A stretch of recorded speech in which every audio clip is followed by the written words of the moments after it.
Daddy. Okay, cool. So please feel free to stop me if you have questions along the way, but also you can ask questions at the end. I'm just going to kind of give an overview and give you a little peek into some of the materials that we're basing our work on, and just give an idea of some of the things we want to do. And then, you know, Adam, also, if you have things to add at a particular point, feel free. Yeah, so this grant that we got, I'm calling the project Qhili Soulatluk, which means Qhili means here. Soulatluk is the Wiyot people or the Wiyot language, either one or both. Okay. And let's see if I can get moving. Okay, so what it is, just a little overview. We got a little bit of money from the IMLS for 2 years to map every recorded place name in Soulatluk. And for anybody who's new to that word, that's the name of the Wiyot language in the language, Soulatluk. So we have 2 years to do this. I know that there are 300 or maybe a lot more, maybe it's hard to know because some are duplicates, place names in Wiyot territory. They're documented. Some of them are recorded on audio. You'll hear a few of those today, and a lot documented in writing. I will be creating a project page soon on the tribe's website. It'll be in the language section of the website. I haven't started it yet because it's early days, but please keep an eye out for that, and you'll see our latest updates there.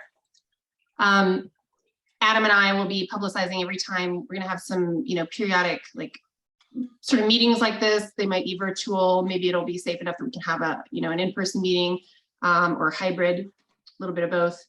Throughout the couple of years to sort of show people draft maps as we are progressing, and oh, here's the area that we've been working on this last quarter, and so forth. Some new, key discoveries, things like that. We really would like the Wiyot community to contribute, and maybe you have some place names that that were passed down in your family. Whether those are the same as ones that we have recorded, or they're different, or it's the same name pronounced a different way. We'd love to know about that. We'd love to know if there are, we'll talk a little bit more about the different layers that we can make in these digital maps. But if you have family stories, or if you have photos of, key places in Wiyot territory that you would like to be part of this project, we would love that. That would make the project even better, I think. So we're looking for that throughout the 2 years. And I was just going to show, I had a poster sort of with all this information at Wiyot Day. I guess it's been a week, just over a week now. So this is our poster for the project. A little bit more information here about the funding source and so forth. Yeah, that's what we're up to. And I've also got QR codes throughout this presentation. I will post the, a downloadable sort of PDF of this presentation, and you can scan those for more information, for links, and sometimes for audio throughout this. So that's the reason that these are in here. So that same poster, if you want to look at it more closely, scan that QR code with your phone. So on my end, I started being aware of and trying to want to know more about these place names and research them more based on written and recorded records that we have of the language. Just going to show you some examples of the materials that I work with on a day-to-day basis. This is from the linguist John Harrington interviewing Amos Riley in 1942. Wiyot man Amos Riley. And this is our spelling now of the name Qhili, name for Arcata, or also Ferndale. This is another old little sample of field notes, this time from Gladys Reichard. She was out here for several weeks in 1922. This little snippet is her spelling of Bucksport, Gutsaweshik, and Jaruchichi, the name of Eureka, in Warren Brainerd's pronunciation. She was interviewing him that day. We have some printed materials, some books that we've got place names recorded in. We've got Duluwat, the name of what was for a time called Indian Island. Batemid, the South Spit, some other place names. We don't know who the speaker was for these, but Alfred Kroeber documented these, published them in a 1911 publication. We got some, this is from Loud, so if anybody, especially in Natural Resources Department, this is where a lot of the names were documented, but not very well, okay? Llewellyn Loud did not have a very good ear for language, and he says so himself, and so his spellings are all over the place, but a couple of names here from his book. He was here in the area in 1913. His book came out in 1918, 5 years later. These are the names for Little River, Pietkasamalim, Samoa, Jumiu, okay? And they were told to him by Wiyot speakers Tom Brown, Alex Sam, and Dandy Bill. And we will hear Dandy Bill's voice in a minute. Phonograph recordings. So this is all from over 100 years ago. Yeah, and some really just from the, we've been working sort of on an ad hoc basis whenever there's been a need for more information about a place name. And there will probably be more, but some of the traditional place names refer to traditional Wiyot stories, Hatsik. So for example, the name of Fortuna. I don't know if you were able to hear that, but that was Della Prince saying that name. It means where the ashes stay, and that's from a story, has to do with cooking eels on the riverbank in what we now call Fortuna. Rakhirish Halamotlish. We don't have any native speaker audio for this, but that is, it means wolf's home. It's the name of Humboldt Hill, and that features in one, maybe two stories as well. Garush Sheli. Again, I don't think we have audio for this. I haven't found it yet. Means where curlew was blown through. In English, it's known as Devil's Gate, south of Mendocino. It's a very windy, rocky area. And that relates to the story of Curlew, who saved his people from starvation. But on his way back from saving everybody, he got blown against the rocks. So some of these names really, really traditional in that sense, that they relate to these stories. Some of them just describe the terrain, and it might be a description that's still relevant today. A lot of the landscape has changed, either naturally or through human intervention. And so some of them, refer to the way that the land was in past times. We've got Batawat, which means roughly land with a spring, like where there's a spring of water.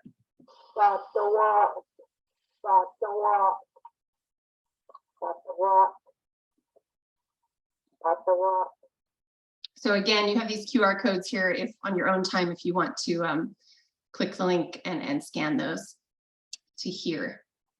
We've got this name I mentioned a couple slides ago. It means over in the woods, and that's the name either for Arcata or for Ferndale, because it describes where those locations are. And so we wouldn't think of them as being in the middle of the woods now, but at one time they were.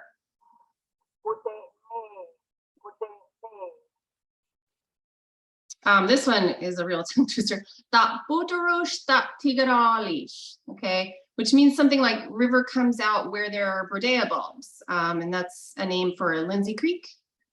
So that's the kind of information that I think Adam gets pretty excited about. I do too, but Adam is more knowledgeable to get excited about it and trying to find, restore, develop, etc. those those native plant resources, right?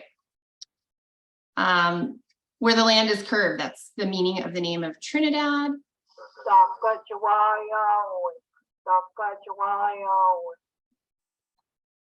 Guluwali, rivers meet, that's a name for Wetchpeck. So there are some names, Wiyot names for areas that are out of Wiyot territory, of course, because you trade with other groups and you have names for some of those places.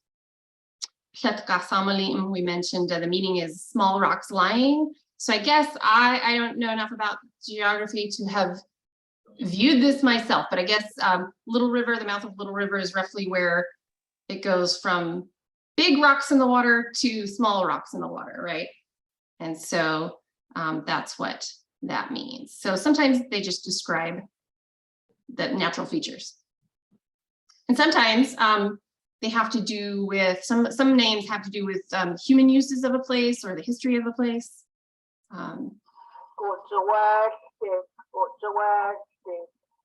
So the name for Bucksport, something like put the boat right in, right? You can just launch your boat directly there. It's a really great place to get in the water.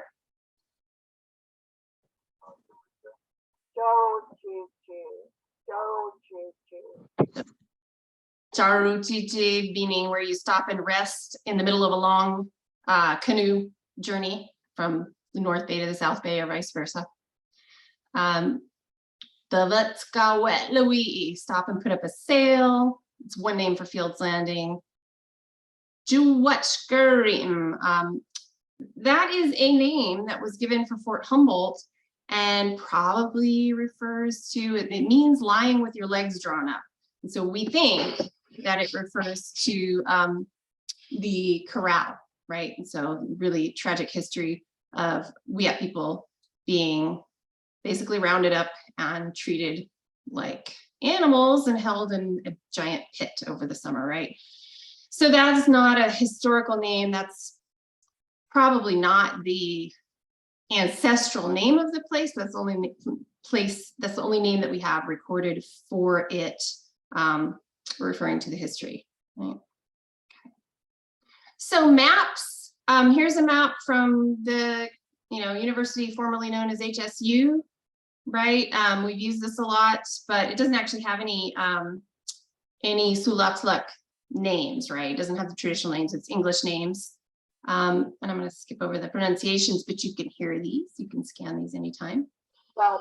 There are really old maps that we try to work from. I mentioned Loud earlier.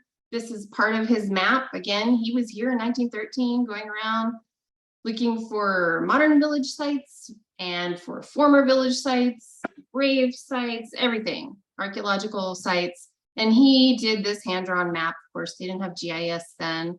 So it's not super precise, but it's, I think, Adam, unless you know otherwise, I think it's the most detailed map of Wiyot villages historically. And this is just a close-up of it. Right there, you'll see it says Palmer Creek. And this is an amazing thing. Just as part of this project, I've been delving back into the 1913 phonograph recordings that Loud made, because he interviewed a couple of Wiyot men about the names of these places. You saw some of his crazy spelling. He wasn't very good at sort of representing the actual sounds of the language, but he did make these phonograph recordings and we have them. They're really hard to hear, but I am starting to isolate them. So this is the name of what we call Palmer Creek in English. Okay, it's really hard to hear, and if I didn't have a couple of other sources to check, it would be hard to understand what he's saying, but that's Wetjot Stock, and it means, that was Dandy Bill speaking, it means where the puppies are, or where the puppies live. That was how Loud wrote it down in his book. But we have more information, so this is really cool. Going through these 1942 field notes, Harrington was talking to Bertie James, and here's her pronunciation of that same name. She told him, oh, lots of little puppies there. It's a place where above George Hansen's place. Okay, so a guy named George Hansen in 1942 had some land, and then yeah, she volunteered that's the Indian name of Farmer Creek, but that was a mispronunciation of Palmer Creek. Amos Riley gave his pronunciation. It's basically the same pronunciation of the same name. And he says, oh, it's a mile and a half downriver Fortuna on the north bank of the Eel River, about at George Hansen's place. So there's Mr. Hansen again. Means the puppy's home, and the puppies were natural there. They had no female or male. We did not use that water to drink. So this is a little snippet of something about an old story there, right? This is the Belcher Atlas, a couple of little excerpts from it. This is from 1921. And I refer to this sometimes in trying to research these places. For anybody who doesn't already know this, trying to click, you can find this, the Belcher Atlas, on the Cal Poly Humboldt Library website. I highly encourage you to visit it. I've got the QR code to that site there, to that link. This is, again, it's 100 years ago. It can be really useful for things like looking up. It may show George Hansen's property parcel on it, right? That we just mentioned a minute ago. In those old field notes, a lot of times they reference the Belcher Atlas. And so this is a close-up of one section. It's got Davis Creek here. And Amos Riley told this linguist Harrington, on looking at the Belcher map, he was looking at this map, right? But on paper. Thinks Davis Creek of that map must be the Guttaweg. Okay, so that's how we reconstruct the Soulatluk name of that creek, and of which Domingo and also Cook are among the owners. So we have some hints about, you know, property ownership too, if we needed to try and pin a location down. And another little close up. This one, is Marnie here? I don't think she's made it, but this one is one that Marnie likes to say. It's a name for either Alton or the Van Dusen River. Okay. So that was Dandy Bill again from 1913. Really hard to hear, I understand. This is how Loud wrote down, that's how he transcribed that little recording, scratchy recording that you just heard. These are notes on the same name pronounced by Warren Brainerd in 1922. And then these are Carl Teeter's notes interviewing Della Prince in 1956. And she said it means where the rivers divide. So Warren Brainerd gave the same name. Oh, that's the name of the Van Dusen River. Della Prince gave the name saying it's Alton. Probably the same place, right? You can see this is the spot where two rivers divide, Van Dusen and the Eel River. Okay. And this is the most up-to-date map that we have. In 2015, an HSU geography student collaborated with the tribe and created this map, and you can find it online. It's on the tribe's website, but I made a QR code there that you can link. But if you go in really close, it's a little hard to see from a distance, but you can see that the native names of a lot of major towns, rivers, etc., are on this map. So you've got Gutitni for Arcata. You've got Wiki, the name of the bay. You've got Ratuwatmer. I have to, it's a tongue twister, but it means big prairie. That was the name of Falk. Got the Washlot, Lolita, and so forth. So this is the best that we've been able to do. And we didn't even do it, the tribe didn't do it, but this student did it in collaboration with the tribe. And that's our most up-to-date and really the only map that we have up to now with the native place names on it. So we're gonna go above and beyond all of that with this project. A lot more names and a lot more data and detail. And I just wanted to like share it. So Adam's kind of started to get into it, but these are useful. I mean, not just for the history of the tribe and people reconnecting with the culture and using these names again, but it can be, you know, really important in having this history for when the tribe wants to get some land back, to make a land claim, when the tribe wants to oppose some sort of development, and we can look at, oh, this was a place that was called this and it was a really important site. We know this from all these old records. So everybody here may already know about the Murasherwak, and I'm doing my best, as best I can with that pronunciation, the parcel that the tribe just reacquired. And the way that we got to this information, this is one of these situations where, again, we did the research for this one location. What we're going to do with this project is just do all the research and have it all figured out so as best we can, so that we don't have to sort of start all over again every time there's a land use question or an issue about a site. But this name comes from, it's reconstructed from just two mentions. Loud's got it like this. That's how he wrote it. He got it from Dandy Bill. And then Birdie James said, oh, it's a place north of Fields Landing. Okay, and she had some comments about it. She said, Morasherwalk. And this is how we come to the spelling that we're using now, because we know that the linguist who talked to Birdie James and Amos Riley, he was very, very precise in his phonetic spellings. And so we're counting on his spelling to represent the pronunciation and not Loud's, which is sort of all over the place. She said it's a place named north of Fields Landing. She said no etymology, meaning she didn't know of any word meaning. She didn't know that it, so some of these names may not actually have any meaning. They may just be a name. But she said there used to be fresh water there, but they've been dredging that slough there and no more fresh water there. Ducks used to go there and drink water. So you can see how this is like, I don't know how much of that is still accurate about describing that parcel, Adam, but this kind of information from speakers, 80 years ago could be really useful in knowing more and trying to restore sites or whatever we may be trying to do. Yeah. Yeah, I think that's just fascinating, and it was really a record of kind of the historical ecology of these areas, and especially when it's changed a lot, that could be really eye-opening.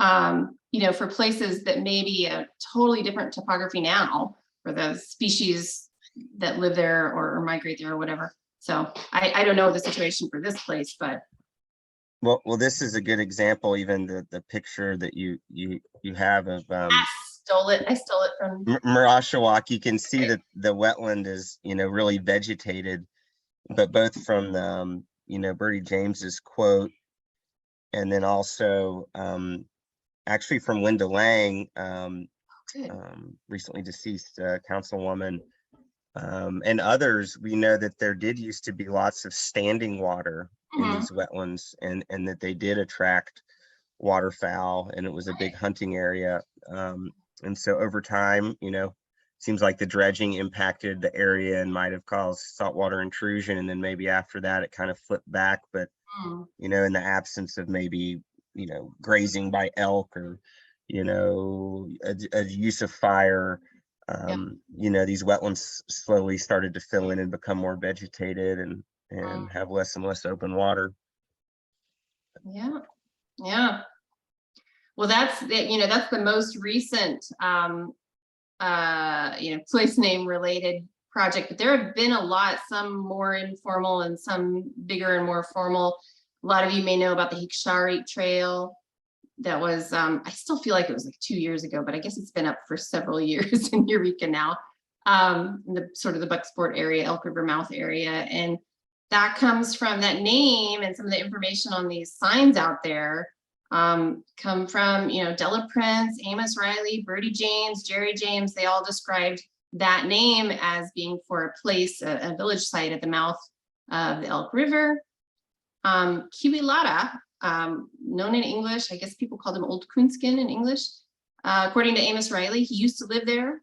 And Jerry James said it was once a large village. We don't know of any meaning. None of the speakers gave any description of any meaning for that other than just the name. And I just put an asterisk because there are multiple similar but not exactly the same pronunciations of this name. So if you ever see it in a different form, there are variations of it. And then this one, I don't even remember this process, but they clearly consulted with the tribe because they've got the tribal spelling.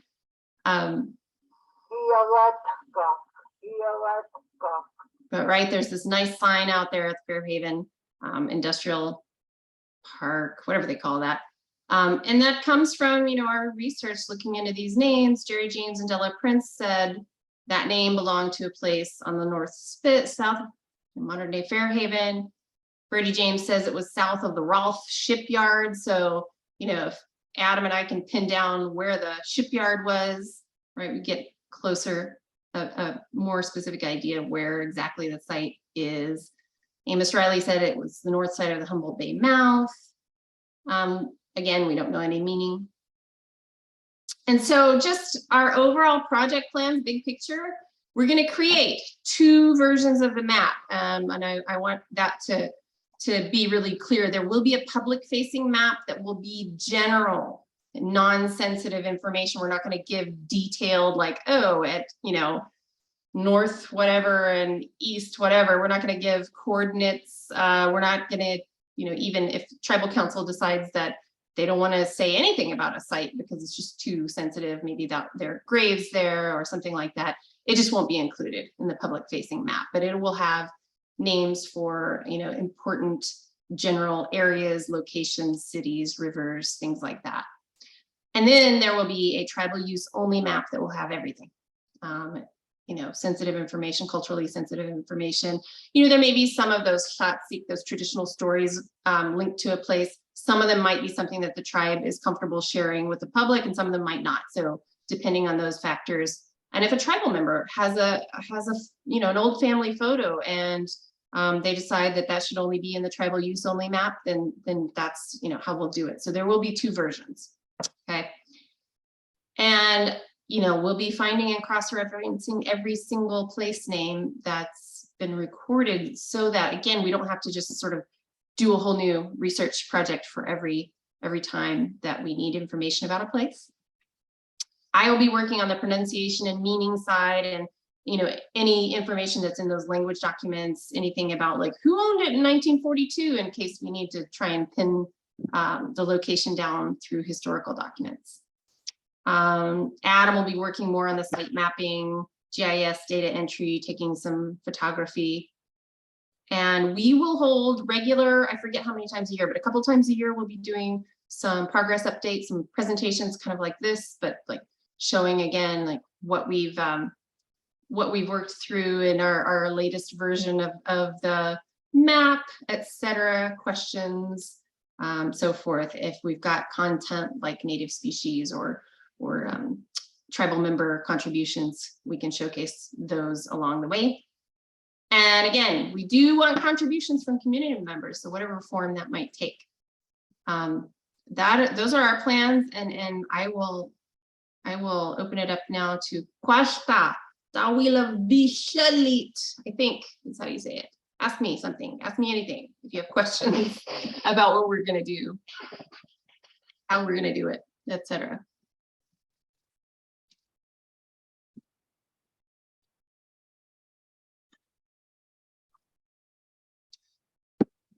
Thank you, Lynnika. I'm like just drooling here thinking about all this excitement. I know every time we try to have a meeting, Adam and me, we get off on these tangents. Well, there's this plant. No, that name. So do you think that's that? No. I'm sure somebody has a question out there. Yeah.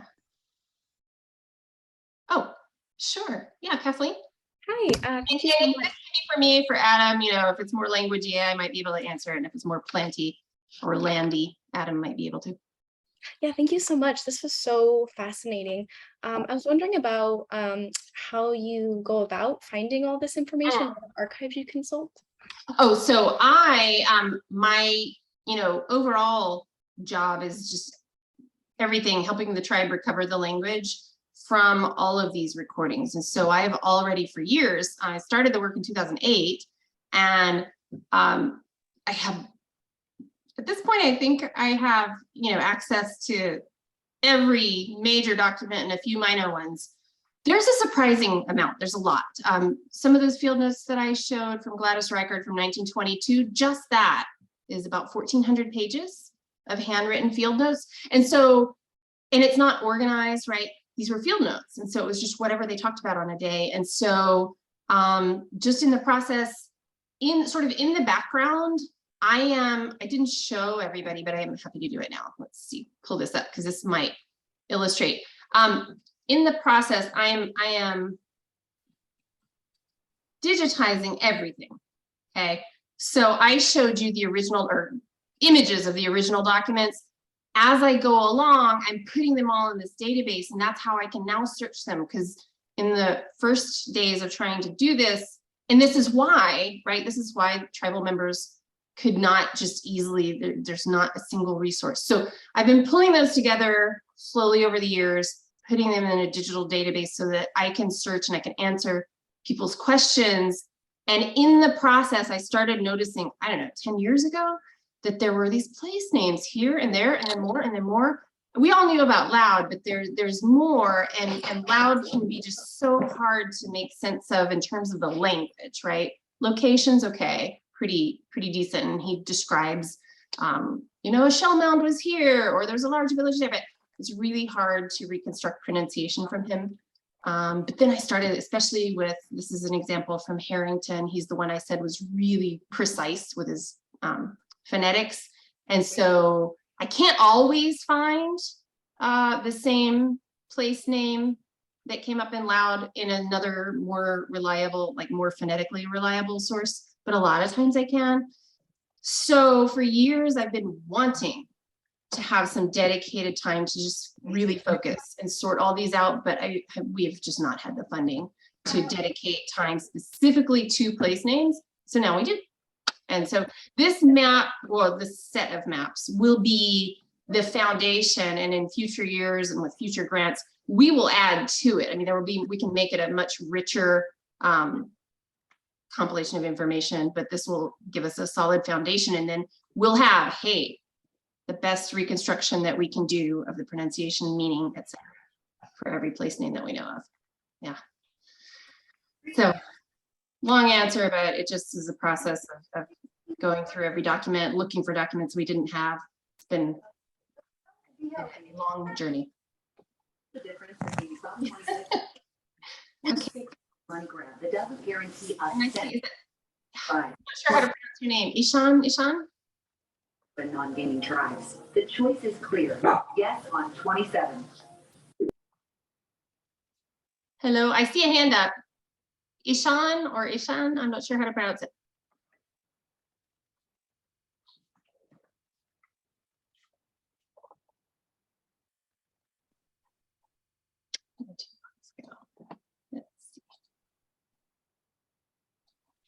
Let's see.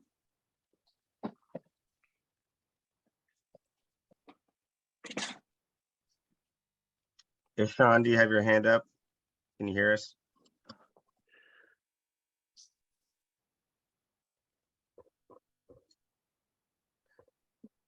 I guess I'll jump in. I have a question. Oh, sure. Are you just, I know I'm just fascinated by the place names, and I was looking in the notes that you just had up. Yeah. Oh, sorry. You know, that don't, you know, that a meaning couldn't be remembered, or a meaning wasn't known. And like, where does it say? Amos puzzles in vain over the meaning of this right. place. And to me, that's just kind of exciting about this project, is to be able to kind of take a closer look at maybe some of these names that are sort of a mystery to the meaning, and maybe the place can help shed light on and I think there's a couple possibilities. I mean, I know that everything I've seen about personal names, people's names, is that they were not words. They sometimes sounded like words, but they were just names. And so some of the place names may be like that, where they're just a name. And then sometimes, like if Amos Riley was, you know, struggling to figure out the meaning, it may be that even by 1942, you know, the meaning had been lost. He never learned it, you know. And some of those, I think with place names, right, we have, it's true, I think in English too, that some place names may be so old that at one time it meant something, but that word is either gone, or the pronunciation has changed so much we don't recognize it anymore. So I think that might be part of it too. Yeah. Okay, question I see from Brett about Salt River. So that is one name given for Salt River. It literally means, it's something to do with, you know, southward, to the south. I think that Hakat was also given as Centerville. Yeah, Centerville. Salt River Hakat Hulalish, what literally is Hakat River. Yeah, so some of these are not complete. Yeah, so it's either Centerville or Salt River or possibly both. Oh, pronunciation. Yeah, let's go back and hear a native speaker say, let me see. I'll pull up my native speaker audio, not mine, the native speaker audio. One moment. If I ever say my, please know that I don't actually think that it's mine.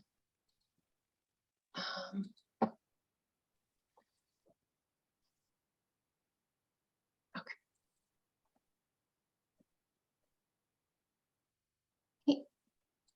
Sorry, I'm bringing up the audio, not that. Bring up the audio clip, and I'm going to amplify it. Eureka. So that was the linguist Carl Teeter. This is 1956. He's in the background asking her to say it, and this is Della Prince saying it.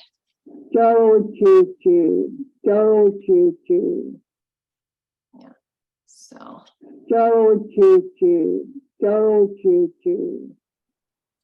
So Jaru Gigi, and you may see though that we have these wonderful bumper stickers that Delarte made that say "I like Jaru Gigi" to kind of echo those "I like Eureka" bumper stickers. And I have one on my car. We have them at the Cultural Center, so you might start seeing that name more. And again, I'm going to post this. We can probably make this available both on a language page and somewhere in the natural resources page, so that if people want to pull this up on their screen or even print it out, they can scan the QR codes to hear some of these again.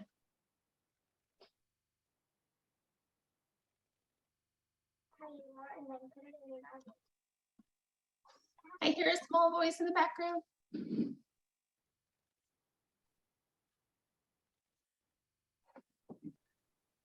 Look, I noticed the end of Fairhaven has the syllables, the gut. Yeah, and that's on a lot of names, isn't it? Yeah, I was going to ask about that. I don't know. So here's two. And for some of those names where we don't know what it means and none of the speakers, either they didn't know or they said it didn't mean anything, but they do look like they have some word pieces in there. So I don't know. Sometimes I think we might be able to puzzle it out with a little bit of linguistics. Utk, that second to last syllable definitely looks like the one that means something like round thing, and uk, I mean, it could be the infinitive ending, but I don't know. But it definitely pops up in a bunch of names. Let me just give you an example, because this is what he's talking about. We've got, if I do a search for just utkuk, we've got hiagatkuk, that same name. Well, here I thought there were a lot. There might not be as many as we think. It may just be the same one a bunch of times. Then there's Datkuk, right? It's given here as a river with no outlet to the sea, but I have seen it as a place too. All right, from helpers. Was that?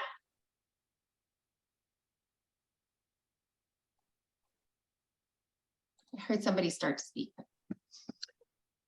I'm not sure who that was, but yeah, I think it's part of the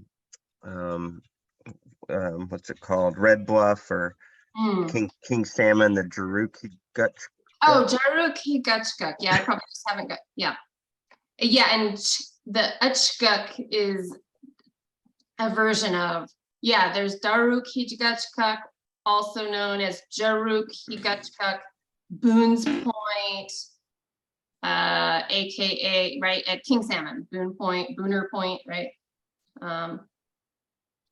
A place near Cole's place. So right, we have to like just cross-reference everything, and sometimes they're not pronounced exactly the same from one speaker to the next. And so this is why we need funding to do this.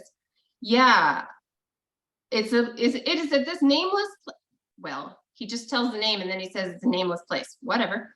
But Amos Riley said that's the spot where one hollered across for a canoe ferrying to come from North Jetty or from South Jetty. So you'd stand up at Jaruk Higachkak out on the point at King Salmon and call for a canoe. Wiyot ferry system.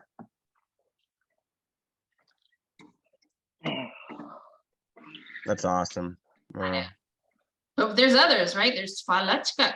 Yeah, there's a lot of tkuk and chkuk names.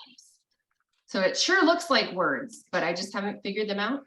Hopefully we'll be able to figure some of them out.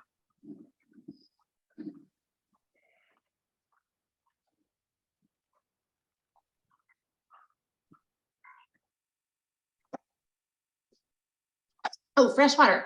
What would you like to know about freshwater, Kathleen?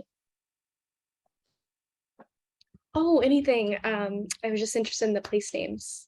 This is so cool. I believe that is, let's see if I remember, is it Gawoot? I do not remember them all. Oh, some of these are the word freshwater, right? Freshwater clam.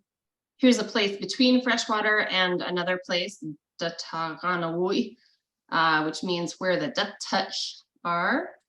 We got Kvechtuts, name for Ryan Slough, somewhere out in the no, that just has freshwater in it. Let's see. Yeah, Gawoot. So that's what I have found from Birdie James for freshwater slough.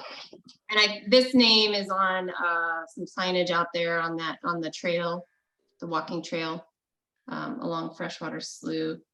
We collaborated. Yeah, there's a lot. I mean, it's really picked up over the years. A lot of these projects with signage and interpretive trails and things. Organizations at the university and so forth, a lot of these places are increasingly, and organizations are increasingly wanting to include native place names. So that's one. Yeah, that's the only name that I have found for the slough. And I guess, yes, sometimes there's not a one-to-one, right? Freshwater itself, there may not have been one specific name for that area, for the whole area. Been asked many times, for example, for the name, the native name for McKinleyville. Well, it wasn't a settlement historically, right? Before white settlers arrived, McKinleyville was not a town or anything. It wasn't like a group of village sites, probably an area where, you know, hunting and gathering was done. But so there's not like a name. There are some names out on the coast near modern McKinleyville, but so sometimes it just doesn't line up perfectly with modern day places. Yeah. So, which means, you know, maybe you know, tribe needs to talk about, are we gonna create names for places? I don't know. That's a question for the tribal community, I think.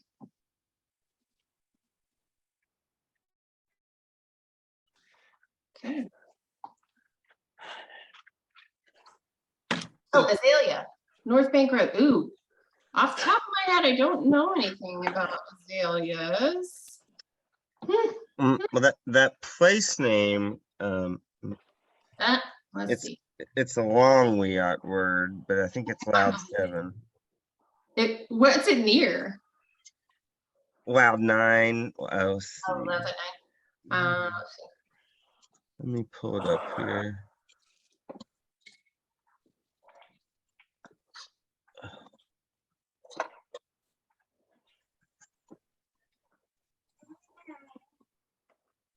I may have.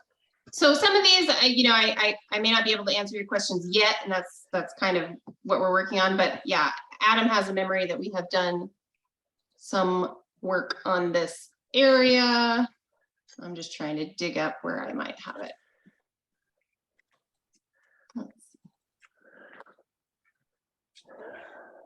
Loud H. I'm sorry. H. So I might not know. What did I tell you? I'm going in right now. Okay. Yeah. Let's see. Oh, Dagak Darawahirim.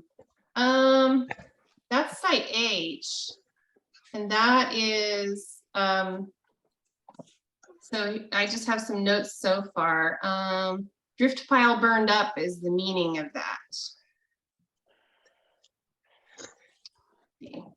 Yeah, and there's actually a cool ecological kind of part of that. So apparently there was a big drift pile that had kind of dammed up the river there. Right. And then after they burned the area, of course it became better for fish, but also they noted it was better for elk. But it's also where we find the azaleas and the hazels and the pepperwoods, which are all, I want to say fire dependent, but early successional species, coastal prairie ecotone species that would have benefited from fire. And we have direct, place name history in the site name that fire was actually employed. Right, and you can in this area. So see this entry that I'm showing right here? This is from one of the very earliest documents. We don't know who the speaker or speakers were, but in 1889, Jeremiah Curtin interviewed one or more Soulatluk speakers, and he's got that place name here, Dakak Darawasheri, and he says it means driftwood burnt in the river. And it's under his list of villages, but he didn't have a map or anything. But then you can see then Curtis mentions it. He interviewed Jerry James, and he tells a little more detail about where it is. Harrington interviewed Bertie James. She says Mrs. Rossick, probably Rossig with a G. Neighbor, wife of the man of German descent who's cutting wood in the backyard, knows all these Mad River place names. Okay, some random tangent, but that's the kind of, we've got those three. I think we've got those 3 entries, maybe a couple more. But yeah, like you say, that tells us something about the history of it. Very cool, ecological history. Thank you. Definitely, yeah. Yeah. Yeah, and see, like I would never know, me knowing that it means driftwood, driftwood pile burned up in the river. That doesn't tell me anything, but Adam has the knowledge to, put that into the sort of ecological picture and know something about, yeah.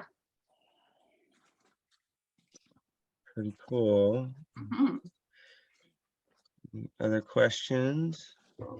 I see, Marnie, did you hear when we covered your name? Because I feel like I should go back and Marnie needs to say the name of the Van Dusen River for us. he is more than welcome to. You know what I'm talking about. You're talking about my name? No, this name that's on the screen that you like. You do. Get a good dollish. Yeah. That's one of my favorite words. I think you missed our Giragaralish moment, right? Yeah, I did. I got on late. Yeah. So let me see if I can, hold on. That's one of my favorite words because it's fun to say and has a little rhythm to it. You're not gonna, it's the scratchiness is so loud, but this is Dandy Bill saying it. You can kind of just hear the agarali. But then you probably heard this. I've probably shared that clip with you before, which is a lot clearer. But anyway. That's right. Yeah, and she drags it out. She's get a good dollish. Get a good dollish. I say it all the time. I say. She's like, I'm going that to okay. Well, I say like Marnie goes to Alton a lot. And well, and Soulatluk is it's spoken slowly, not like our fast American or fast California accent. So the nice thing about, for me as a learner, I can slow down and really, fumble or get right all those wonderful sounds.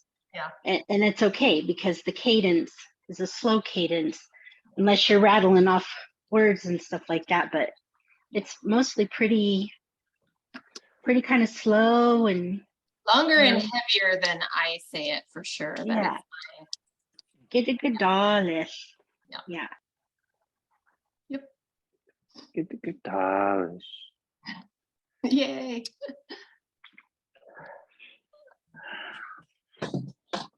Curious about the pronunciation history known of Fieldbrook and further up and down Batawat. Okay, so I don't know a ton about that at the moment, but you know, Adam and I are working on divvying up, you know, all the recorded names in zones, and so Batawat zone will be one. Let's see. I'm working on my sort of preliminary master list. That was actually one of the closer names that you mentioned it earlier, Lynnika, mouth of the Brodea Creek, where the mouth of Brodea Creek comes out, but the headwaters apparently also of Lindsay Creek were known for their Brodea as well. Right, so let's see. Yeah, I mean, there's that. So just to give you a sense, right now, before we actually get out and start mapping places, I'm trying to go through everything, you know, that I have access to, all the records, and compile them all in one big list. And then Adam and I will have the same master list. And so you can see this is the Batawat region. And right now I've got all these sites that I'm working on the names for. So that's kind of how we're still in very preliminary stages, but yeah, I don't know what, I'm sorry, with a general question, all I can say is I don't know a lot yet, but I know there are a lot of names recorded in the Mad River area, Batawat area, because obviously a major region. Let's see, I was just going to do a search. What do I know? I don't have anything in my master list yet about the Fieldbrook area. I don't know if I may have some. It's not one that, you know, comes up a ton, I can tell you that. Let's see, what do we have about Fieldbrook? Oh, I've got, oh yeah, so I've got the Luwiraquan name of Fieldbrook. I did not remember that, but that was Birdie James. And then, well, Fieldbrook, but also it looks like she's saying Lindsay Creek, which I bet is Lindsay Creek, right? So, and it means brushy, right? Apparently. So name for Fieldbrook. Yeah. Okay, so maybe something else is the Lindsay Creek name, but yeah, this seems to be the name of Fieldbrook, and it means brushy. And then we've got that other one, you know, creek or river where the Butrush come out, or river that comes out where the Butrush are. So where the Brodea bulbs, Brodea grows. And that's about all I know. Furthest north reach of Wiyot ancestral territory. So Loud would say, you know, different people said it was, you know, the people they talked to told them different things slightly, but what I have seen generally is, so in Loud's map, it's this kind of dotted line just south of Little River. I have seen elsewhere that Little River itself, so Pshetkasamali'm, that is itself the boundary. That's what I know. That was a question from Natalie, the furthest north reach of Wiyot ancestral territory. And keep in mind, right, that some, you know, Wiyot people sometimes disagreed about the precise boundaries. So, you know, there's some discussion in about one of these documents about like, well, so and so said it was like at this point up the Eel River is where Wiyot territory stopped inland, and somebody else said it was a little bit farther, you know, and so there's not necessarily always agreement fully. And that may just be because they were talking to people so late, right after colonization and such. Some of them, yeah, or people just may have disagreed. Yeah, there's overlap too. I think certainly. I remember talking I about like the what's the name of the falls? There's a waterfall somewhere in Mill Creek. Ottawa. Yeah. And that like this was an important site for Wiyot, but also for Yurok. Right. And so overlap. So I've been told told by both Wiyot and Yurok people that Little River area was sort of a major living place for both Yurok and Wiyot, and a major trading place because the river used to go up into the mountains, so you could follow it and get up into all of those villages up in the highlands, and then the river would come right down to the mouth of the bay, and you could go out into the ocean and travel up and down the coast to trade and, you know, to war. So what I learned is that area at any given time could be the majority of Wiyot, the majority of Yurok, or the majority of both. Because it just depended on like what was happening between the peoples at that time. You know, if they were getting along or they weren't getting along. But it seemed to be most of the time that that space was a major trading hub, and that it most of the time was a peaceful place, and just a lot of economy was going on and around that river. So that's what I learned, and that was before contact. Right. That's awesome. I think that's an excellent story and point. And, you know, we do have the Wiyot place names for all of those, you know, kind of the southern Trinidad Golden Coast or There's names up to the Big Lagoon and Klamath. Yeah, Crescent City. Yeah. Yeah, and down into Wailaki territory and so forth. Yeah. And Marnie, correct me if I'm wrong. I think there was a lot of intermarriage between the Yurok and the Wiyot villages around the Little River, Trinidad. Yeah, absolutely. Yeah, absolutely. The other thing is that, you know, we can't think of like borders as being sort of stagnant like they are now, right?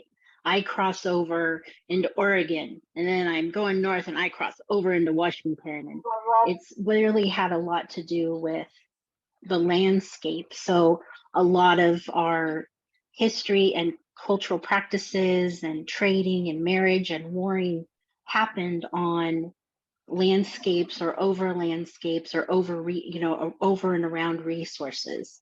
So we can't think of sort of a map that we know nowadays as being, this is the north, this is the south, this is, you know, that it could ebb and flow depending on what was happening, culturally and between peoples. Yeah, absolutely.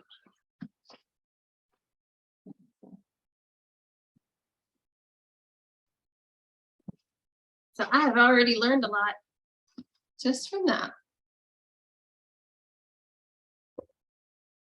Yeah. Any other questions? This has been awesome, Lynnika. Oh, thanks.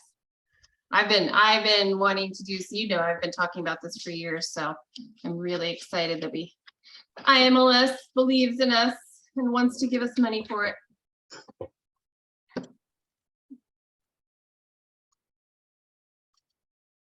And, you know, Adam, and team, everybody really, some of the things, like when I go and give not go so much, right, because of COVID, but when I give the presentations virtually or whatever, the people love place names, especially kids. For me, they're up there with, dinosaurs. I don't know, knowing the names of dinosaurs.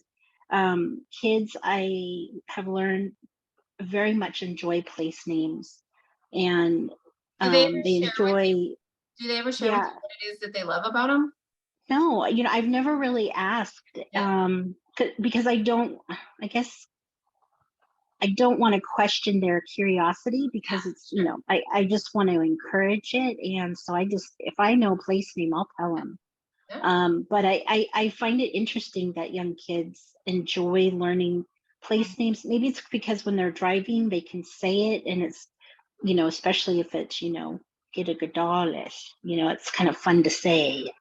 But so what you're doing now will not only benefit Wiyot community members, Wiyot descendants, and all of our ancestors and relations there. It'll also benefit our surrounding community, and maybe even help them sort of understand the landscape, that something could be called over there, Qhili, over there in the woods, just as much, down south in Ferndale as much as over and up north in Arcata. So, and it meant the same thing. It's just, it's over there.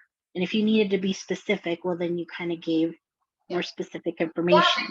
Yeah, because the person who gave Qhili as the name of Ferndale was Della Prince, right? And she lived around, in the Salmon Creek area, Beatrice.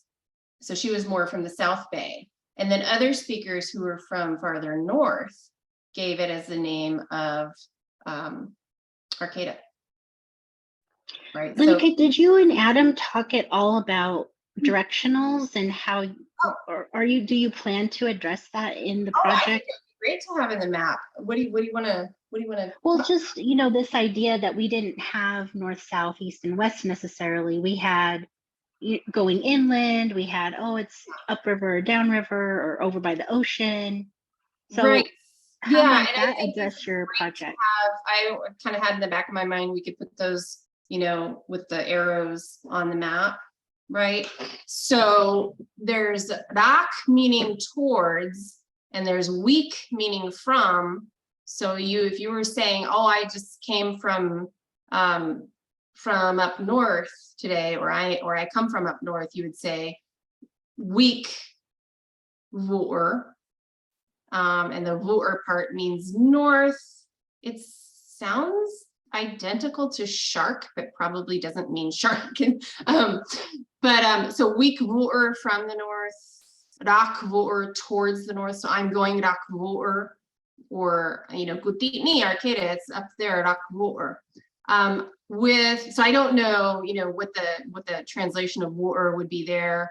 We translate it as north, but then if you can say, weak hut, rak hut, from the south to the south. And again, that one, it might mean something to do with edge, but it might just be south. I don't know. But when you talk about west and east, so rak shur, towards the west, literally just means towards the ocean. Shur is ocean. So rak shur is to the west. Weak shur from the west, literally from the ocean side.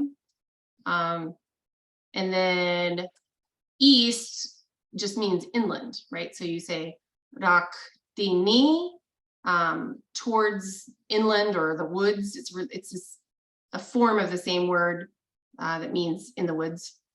Or weak dini, from inland, from in the woods, meaning from the east. And then you get some things like rak jach, up towards upriver, weak jach, from upriver. That might not necessarily be north, south, east, west. It's just wherever the river comes from, like whatever might be, east, southeast or something like that, right? So yeah, I don't know about the north and south, what those pieces literally mean, but I know that for west and east, it's ocean and inland forest. And so, Adam, and will that be, do you think that you will include that in this project? That, because to me, I guess I'm trying to hedge. So if it's outside of the scope, of course, please say, but I guess I wonder if it shows, it demonstrates linguistically, verbally, how we spoke about our landscape and what was important to us, and how we I guess moved in the world and adjusted ourselves in the world according to where the ocean was, or where the river was, or where inland, I'm assuming up into the mountains was. And that to me is also demonstrates place in itself. What do you two think of that? And do you think it fits within this project? I mean, I think that if it's important to tribal members, then it fits. Right. And I also think that, you know, every map you've ever seen has some sort of arrows with some sort of directions, right? So I think it makes a lot of sense. Yeah, I agree. And I think, you know, right now we might think of, you know, the logical way to divide up Wiyot places, you know, being the Batawat, Wigi, and Wiyot, but like I think you're suggesting, maybe Marnie, maybe there's these other kind of divisions, not to split things up or lump them, but of, you know, like the Gutchguk, you know, maybe there's a group of sites that are somehow linked in some other spatial way. Certainly that anything along the coast, right? Yeah, Mhm. sure. Or sure. Yeah. Oh, or yeah. And so maybe looking deeper at the, you know, etymology and this, you know, trying to describe, you know, the meanings of these places, that organization will be revealed. You know. Yeah, for sure. Cool. Mhm.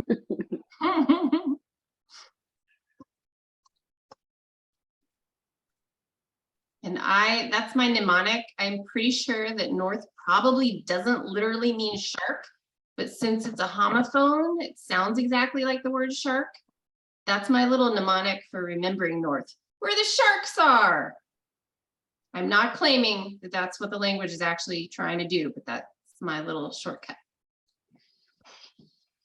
Are there shark myths, Wiyot myths? There is a story somewhere about sharks. At least they're at least mentioned in one. Let me see if I can find that. It's not one that I have spent a lot of time on, but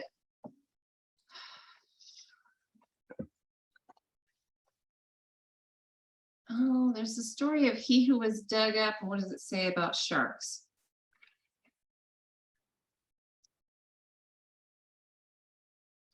Lynnik came back and told his nephew that sharks are being played with. Came up again, it went down again, it was grass that somebody was dragging sharks up on the beach. Valuables were given to the shark. So I need to look at this Soulatluk more, because this is one that I have just barely even looked at, but this is the story of, let me see. He who was dug up, they were digging for those brodea. That's what this Indian potato in English, that's what that's talking about.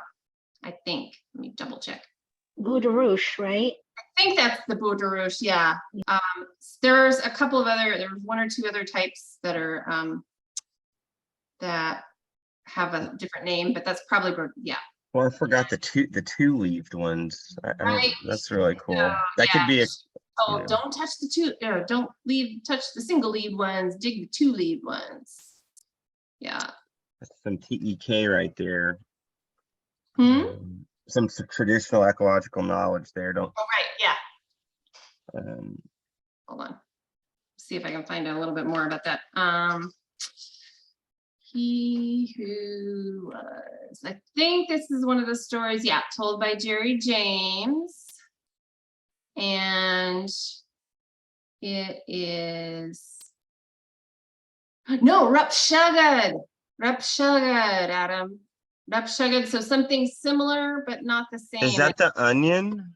I don't know. What is Rupshugad? Rupshugad. I think it's a Rupshugad. It's hard to know sometimes with the R's.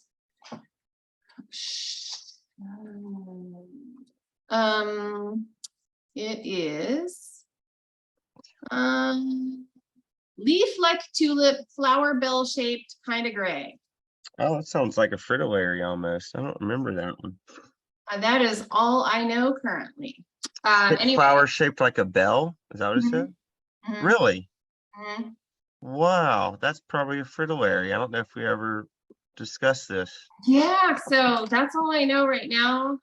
That's all I have found. You know, this is one of those cases where we'd have to do some more digging if we wanted to know more about this plant, but digging, it's a story about digging. Anyway, it's not the brodea, the Boudarouche, but another quote unquote, and this is true too, like there are all these things. This was 1925, they call them Indian potatoes. you know, there's 4 or 5 things that Indian potato is a general term. right? And so, Yeah. you know, Carl Teeter not being super helpful, asking Della Prince, what's the name for an Indian potato? Well, it might be this one, it might be that one. So Which Indian potato are you talking about? yeah.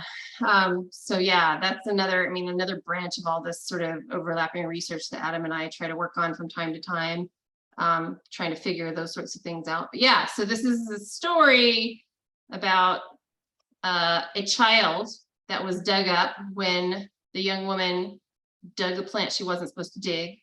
Goes on and on. I don't know that, you know, I haven't spent that much time working on cleaning up this story, so I don't know it very well, but sharks are mentioned in it.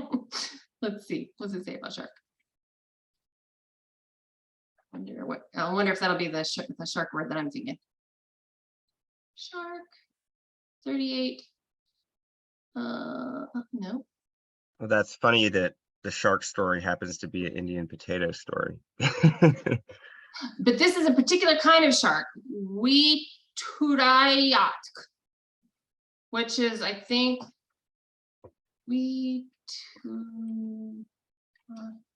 oh, come on. That is a dog shark. Anybody know what a dog shark is? One jaw is too long. That's how it was described probably by Jerry James. So it's not the Wiyot specific. The Wiyot was the great white shark, is the great white shark. Sorry. Yes, and Marnie, I did plug the Soulatluk lessons at the beginning as well, but for sure, Marnie is reminding everybody in the chat. Yeah, you can check the calendar on the tribe's webpage if you want to join us. We do a little bit on place names in our greeting portion of every lesson. We try and kind of switch it up and say, I'm from such and such, and I live at such and such. And sometimes we tell a little white lie about where we live just so that we can practice a different place name.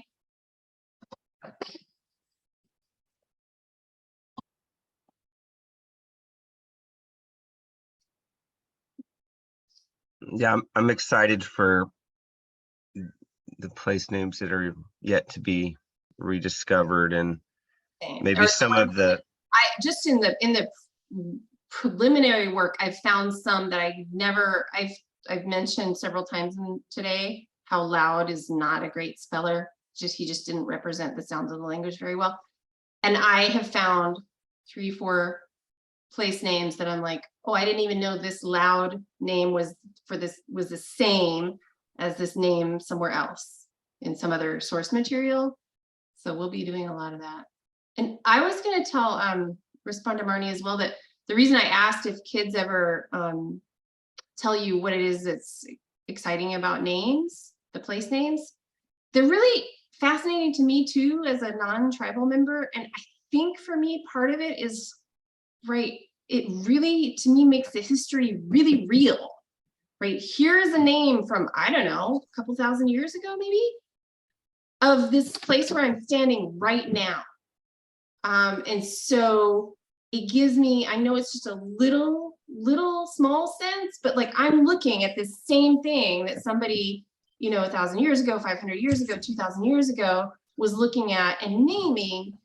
And it just makes the language really real and concrete to me. And when the name of a place is connected to this story, like I don't know, I can picture this story happening on a riverbank in Fortuna, right? Where if it was just a story in some unnamed place, I don't know, it just really sort of brings it home, I guess, because it's something, the land, the place is something that we all see and interact with every single day. So maybe, for me, that's part of it. And I think maybe for other non-native people, like it already should be real to us. Like there's a real long native history here, but having something so specific and so tied to this particular location, and when it tells you something like, you know, Jaruchichi, meaning, oh, the place where you would pull up your boat and you would stop and rest for a little bit, traveling from, you know, the mouth of the eel to the mouth of the Mat or whatever, like that just, really brings it home in a way that somebody just telling me the history doesn't. So it's not that I didn't already believe it or I shouldn't know, but I don't know. It just seems so much more alive and so much more real to me. So for me, that's part of the fascination with the place names. I don't know that a child would ever be able to, I don't know if they would agree with me. If they did, I don't know that's how they would say it, but I think that's part of what it is for me.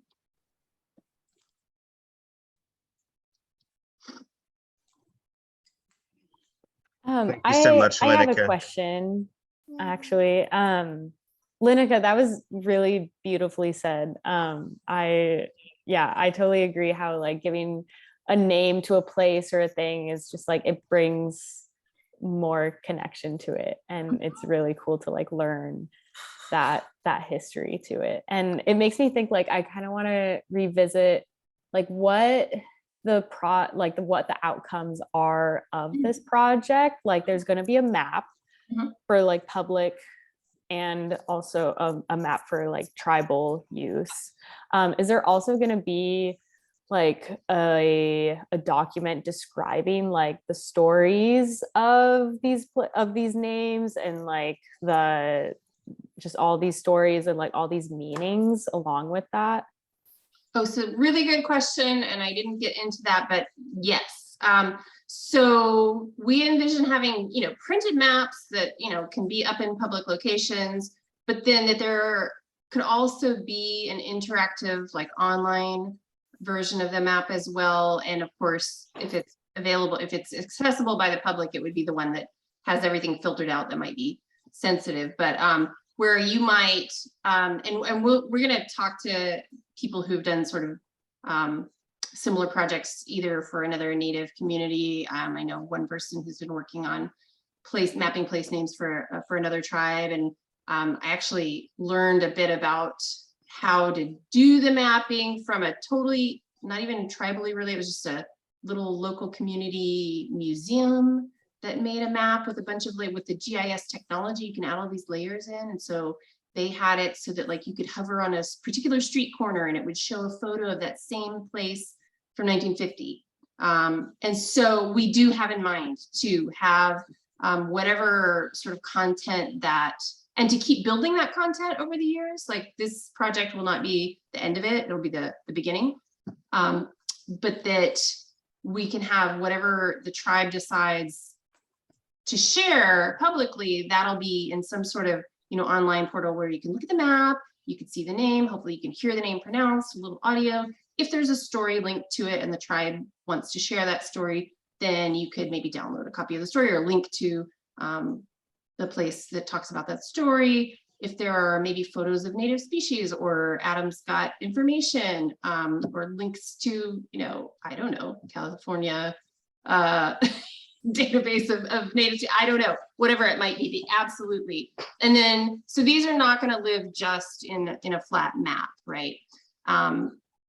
We'll also have, and for the tribe's purposes, it will exist as this giant, massive database that's going to have all of that information too.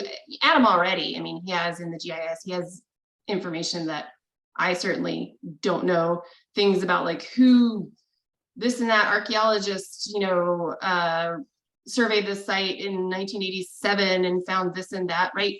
Things that the tribe will want every piece of information available on that site. And then the tribe can use that information for all the various things they want to. But yes, to the extent that the tribe wants to share content, we envision having a lot of content available in some sort of online interactive form. Yeah.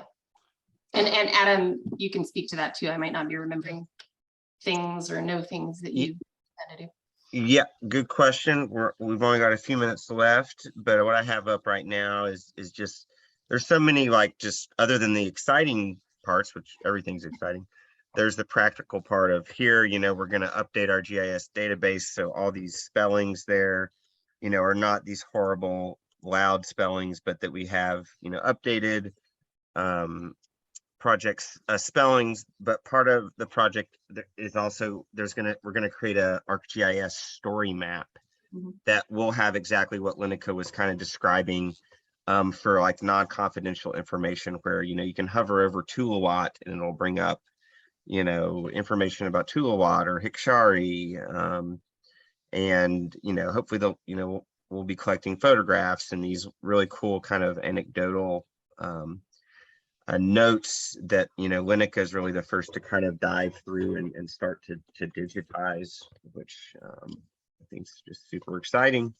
Yeah, I mean, I would think for the island, we probably have a link to the news coverage of the island being returned to the tribe, because that was a major thing, all that sort of thing. Yeah, it should be a big and growing repository. Definitely. And I hope, you know, just to extend that idea, you know, I hope that if people feel the way that I do about the place names and that it sort of makes the history more real to them and the native, you know, the native, I don't want to say ownership, stewardship, cooperation, caretaking of the land, that I would hope and expect that that's going to consciously or unconsciously help people have more respect, right, for the land and the places as well, and the people. I think that's an excellent point to end on. You know, by learning about a place, you learn to love a place. And So yeah, this is all part of that. And super excited for this collaboration with the Wiyot Cultural Department. And yeah, we're going to be having, you know, semi-regular updates, so stay tuned and please let, you know, Wiyot citizens know about this project. and we will be putting the word out too in all sorts of publicity, Facebook, the tribal newsletter, the tribe's website. You may even get a postcard in the mail. You know, we'll do everything that we can to keep people aware of what we're up to. Yeah. Well, thank you so much, Dr. Butler. And this concludes the August edition of the Natural Resources Department Community Advisory Committee meeting. We'll see you in October, and you know how to find us through the tribe's website if you need to. And Ooh, so thank you, excited for this everybody. project. Yeah, thanks, for being Lynnika. encouraged in here. Appreciate your time. Ooh, Chuak. Good luck. Bye. Night, everybody.